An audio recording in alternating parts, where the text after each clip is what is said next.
Hey everybody, Max here, and today I'm going to be looking at the Star Wars Black Series Mandalorian figure that I picked up for $15 at Second Chance Toy Store in Marietta, Georgia. If you've never been by there before or never looked them up online, I highly recommend you do so. You will not be disappointed. This particular Mandalorian figure is the one that I always said that if I ever found it, it would be the one that I would get. And I just wasn't really looking for it, but there it was, 15 bucks, can't beat that. So there's a lot of different Mandalorian figures out there. This is the one with the Beskar armor and the jetpack, along with all of his rifle and his blaster. So there's a lot of ones out there with the standard armor, and then ones with the black saber, dark saber, I should say. And I don't know, I just didn't like those. I wanted this look. So the jetpack just kind of completes the Mandalorian motif. So this is the one that I picked up, and I'm glad I was able to find it. Like I said, I wasn't really looking for it, but it found me perhaps. So looking forward to getting it out of the package and adding it to the collection. So we'll do a quick review. So stick around. Okay, so here he is out of the package, and let's just start with this. He comes with, this is actually attached to him in the package. So he comes with his cape, cloak, let's call it a cloak.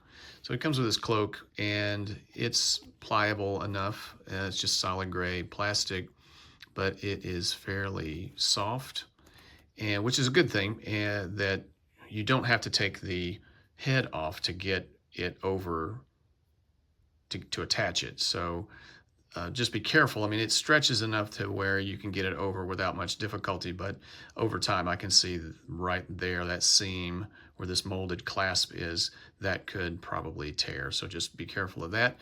I tried it.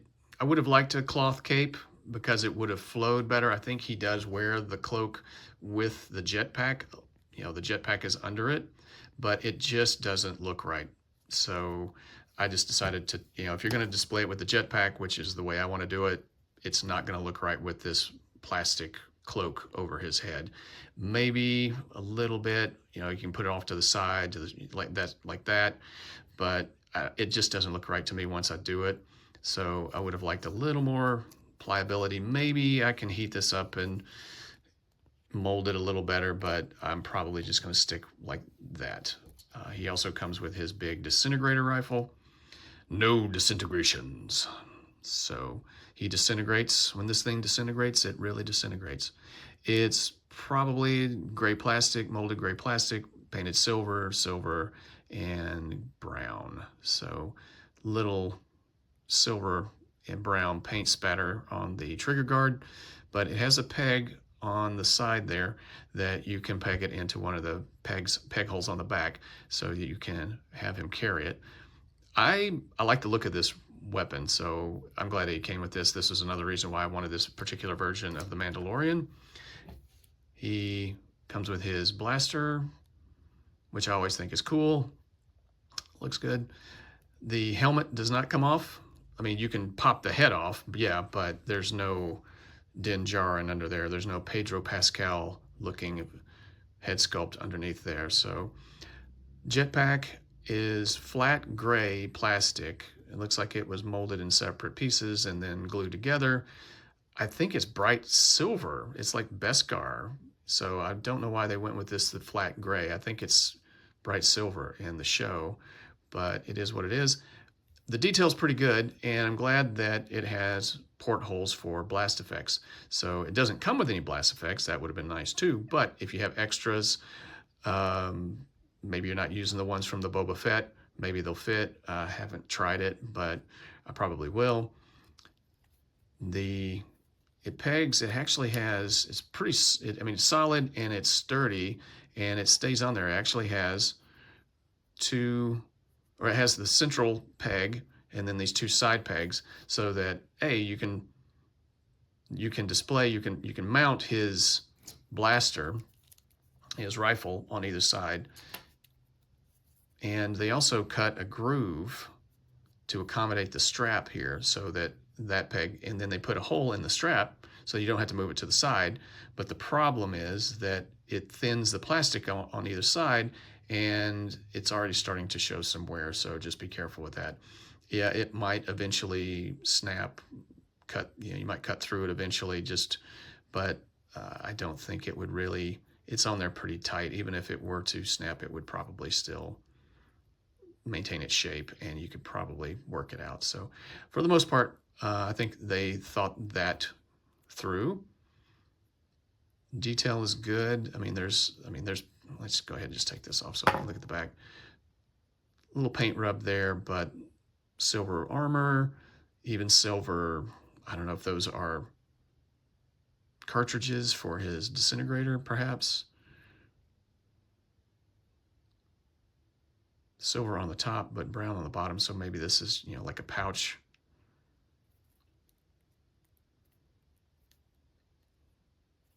Armor looks pretty good. Like I said, the strap doesn't, it's pretty tight on there, so I wouldn't go monkeying around with it too much. Pretty good silver paint on the clasps. Silver on the belt. The thigh holster. I actually haven't put the blaster in the thigh holster yet.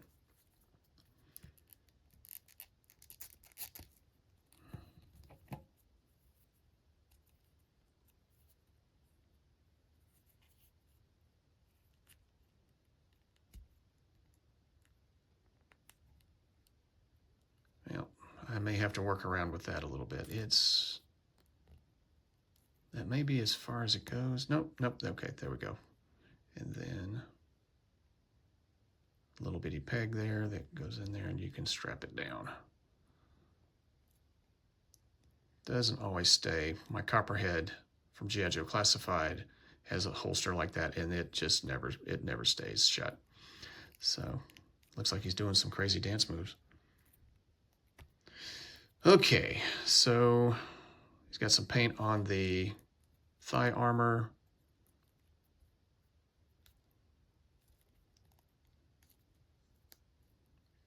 Paint on these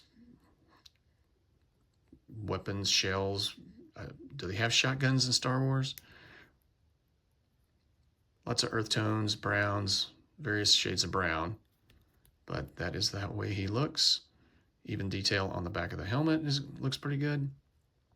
They got his crest, the big swamp rhino, whatever it's called. Tell me in the comments. I'm just drawing a blank on it right now, but that turned out really well. Paint looks solid. So yeah, on a whole, I mean, it's well sculpted. I don't really have any complaints about Star Wars Black Series the way they're sculpted. My main complaint is the articulation. So this guy has pretty good, it looks like, yep, the neck is a separate piece, and I tried taking the head off, but it is very hard, so I'd have to heat it up to get it off. But there's not a lot of range of motion. I mean, he looks down that far, but back, he does not look up very far at all. That's it. It's almost like he looks level. That's it. He can't look up at all. So flight poses are going to be a pain. Unless you go in and maybe mill out some material in the back there, which some customizers do. Maybe I'll attempt that at some point, and so he can get a little more range of motion. And which brings us to the arms, and I, unfortunately, because of the shoulder armor, that's as good as it's going to go. Okay, well, I risked it. It actually is soft enough to go that high. So I was kind of, I'm always scared. Like, I just bought this figure, and yeah, I got a good deal on it, but I just don't want to see it get damaged right out of the package. So, but, okay, so there we go. He gets about that far. Maybe you could get a little higher, but I don't want to risk it. So I don't want to end up putting a crease in it. It's not too soft. It's soft enough. We'll see if it goes back into its normal shape after we do this. Okay, so he goes all the way around. And he has the single jointed swivel arm battle grip elbows, which I am not a fan of.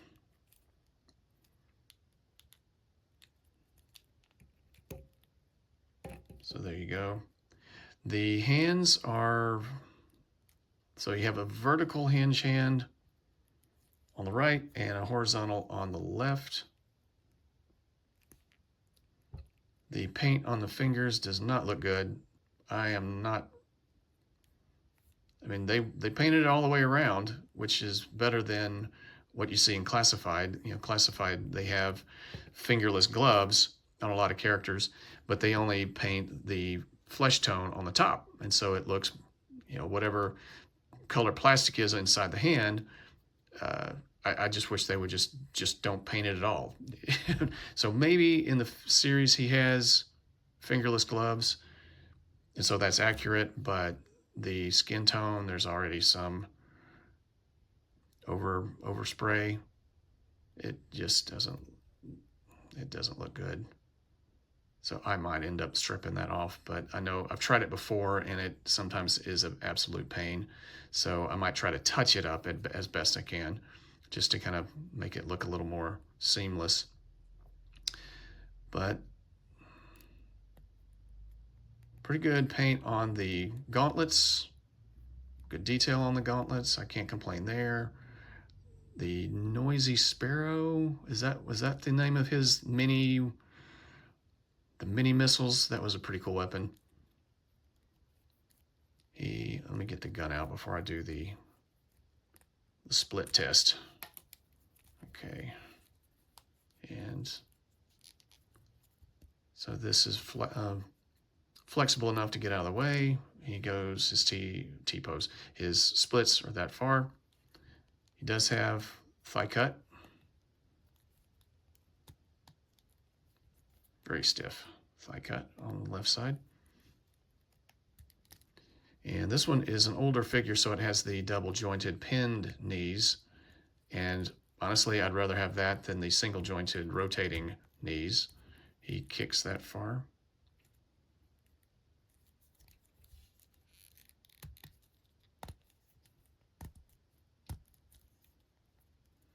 And let's see, is there a boot? Nope. No boot cut. And you get that much range of motion from his foot, and it rotates around.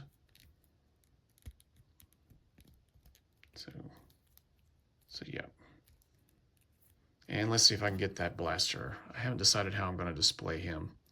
If it like that, or it just doesn't seem to fit on this side very well. But it kind of looks better that way.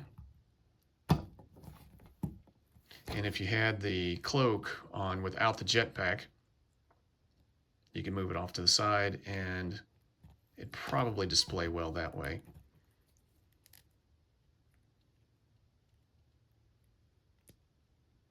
But yeah, there's just,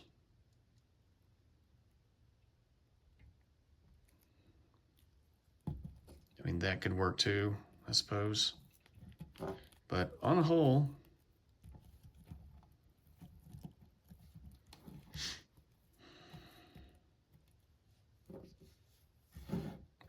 there he stands. Tell you what, let me put the cloak on so you can see what that looks like and how easy it is to get it on. So, which I think he wore it like this anyway, so off to the right side.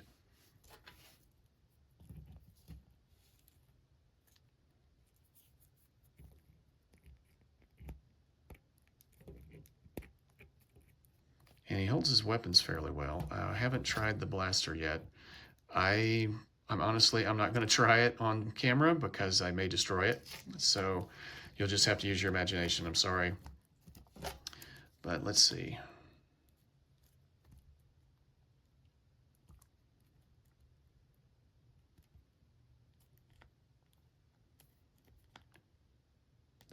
post may need to be maybe whittled down a little bit. So he doesn't come with a knife, though. I know he used like a vibro knife in the show.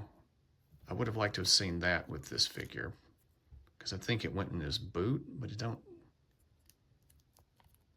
don't see a place. It's not like molded or anything. So, but on the whole, definitely liked the character.